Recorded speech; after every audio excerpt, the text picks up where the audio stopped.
Application des technologies numériques aux activités financières. La finance numérique, souvent appelée technologie financière, fait désormais partie du mode de vie des populations gabonaises. Le contexte sanitaire du pays, marqué par la pandémie de la Covid-19, est venu renforcer l'usage des services financiers numériques en changeant les habitudes des consommateurs et des entreprises.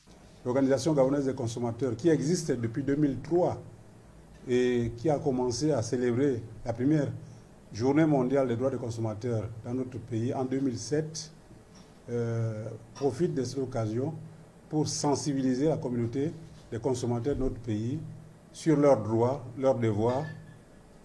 C'est l'occasion également pour faire le bilan de ce qui a été fait en rapport avec le thème dans notre pays. Est-ce que nous avons eu des avancées dans le domaine du numérique? Est-ce que nous avons piétiné ou que nous sommes, on va dire, moyens dans ce domaine? La finance numérique a pour objectif surtout de préserver contre la fraude. Déjà, il faut préciser que les transactions financières sous forme de mobile monnaie ou sous forme de banque mobile sont régies par un cadre réglementaire fixé par le droit gabonais. Il faudrait relever qu'au niveau du Gabon, on a beaucoup d'avancées significatives.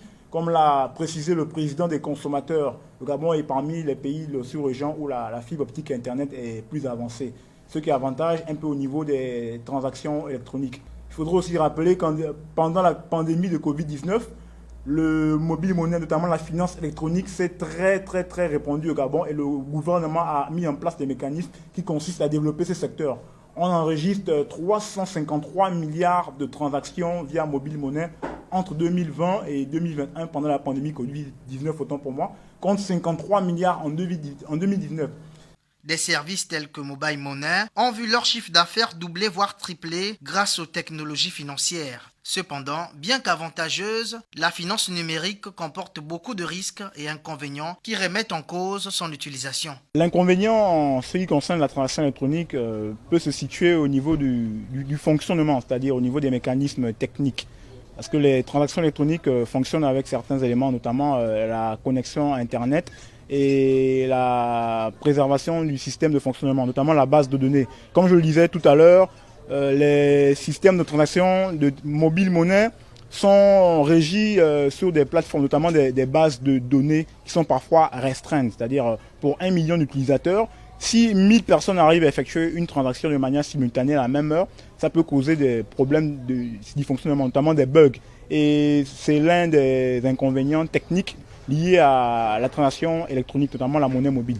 Rappelons que la finance numérique, opportunités et défis, a été le thème retenu par le Gabon pour la célébration de la Journée internationale des droits de consommateurs, initialement célébrée le 15 mars de chaque année.